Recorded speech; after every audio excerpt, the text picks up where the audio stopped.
उत्तराखंड का लोक पर्व फूलदेई मुख्यमंत्री आवास में मुख्यमंत्री धामी ने सब परिवार धूमधाम से मनाया। सीएम धामी की उपस्थिति में मुख्यमंत्री आवास में रंग बिरंगे परिधानों में सजे बच्चों ने देहरी पर फूल और चावल बिखेर कर पारंपरिक गीत फूलदेई छम्मा देई जतुक देला उतुक सई फूलदेई छम्मा देई दैणी द्वार भरी भकार गाते हुए त्योहार की शुरुआत की।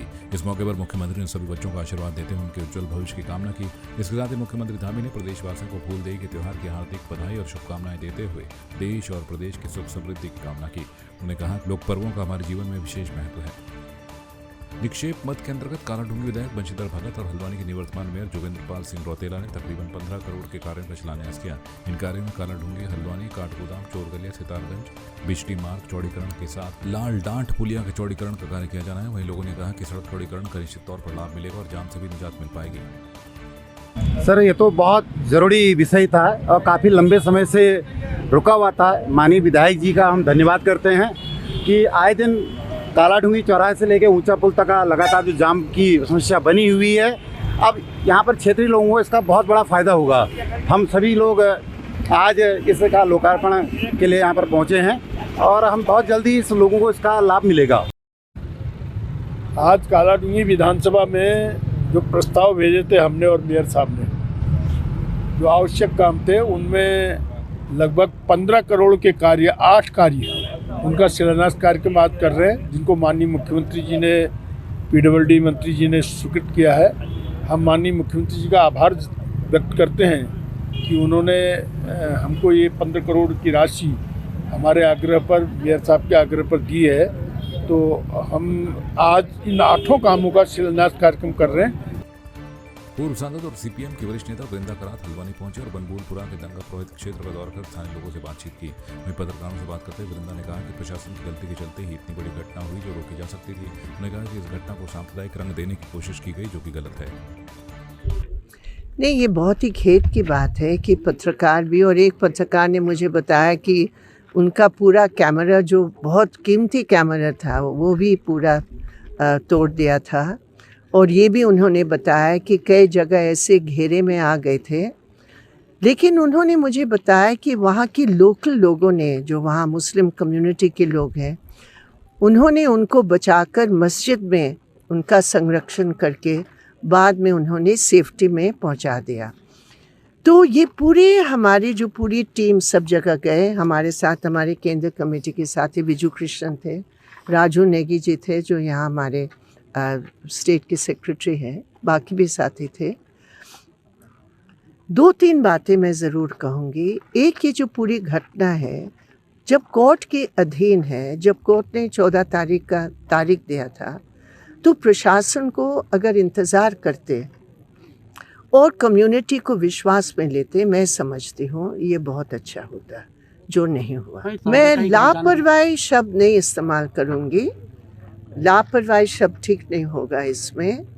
लेकिन जो नीति थी इस पूरे घटना के बारे में कि एक मदरसा है, एक नमाज पढ़ने के एक स्थान है, उस जगह को बुलडोज करना जब कोर्ट के अधीन है केस, मुझे लगता है ये गलत था और ये प्रशासन की गलती थी।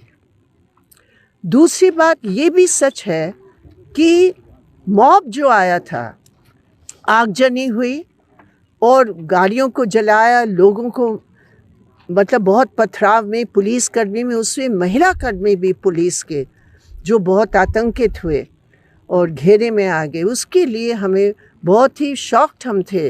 हम तो मिलना चाह रहे थे, एकजुटता उनके साथ प्रकट करने के लिए, लेकिन वो इस समय नहीं है। तो ये सब हकीकत है कि वहाँ कुछ राइटर ज़रूर थे जिन्होंने ये सब कुछ किया।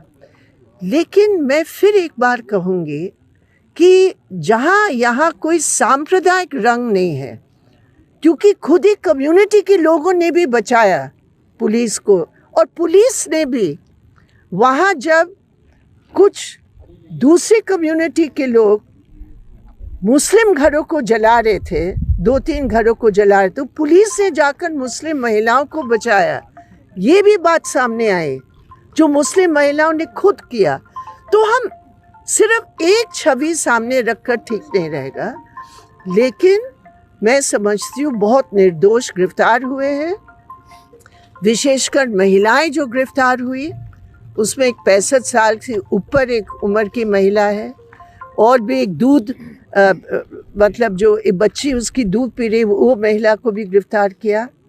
और एक बात जो मैं पुलिस को, यहाँ प्रशासन को कहना चाहूँगी कि एक FIR जिसके पास पूरा प्रूफ है कि उसका घर जहाँ फ़हीम मारा गया, उसके भाई का घर, उसके अपने घर, उसके गाड़ियों को जो पूरा जलाया गया, उसका पूरा वीडियो है, प्रूफ है, नामजद रिपोर्ट है, लेकिन आज तक पुलिस ने FIR दर्ज नहीं की।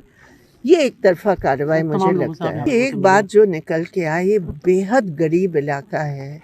सभी लोग, सभी जितने यहाँ लोग हैं, वो अगर दिन में नहीं कमाएंगे तो खा नहीं सकते हैं। वो सब डेली वर्कर हैं, बहुत गरीब है।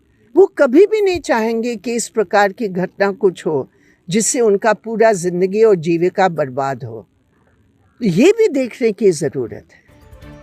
विधानसभा में यूसीसी पास होने के बाद अब राष्ट्रपति से भी मंजूरी मिल चुकी है। इसके बाद प्रदेश भर में यूसीसी लागू हो गया है। इसको लेकर कांग्रेस प्रवक्ता शिषपाल सिंह बिष्ट ने कहा कि यूसीसी अगर देश की संसद लाती तो अच्छा होता, लेकिन संविधान की अनदेखी करके प्रदेश में से लागू किया जा रहा है।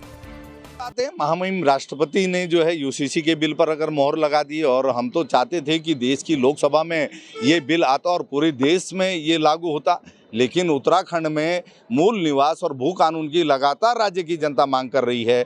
बेरोजगारों के पलायन पर सवाल खड़े कर रहे हैं। बेरोजगार नौजवान रोजगार की लगातार मांग कर रहे हैं और सरकार उनको लाठी डंडों से पीटने का काम कर रही है। बेटियों की सुरक्षा सरकार नहीं कर पा रही है। विकास राज्य में सरकार कर नहीं पा रही है।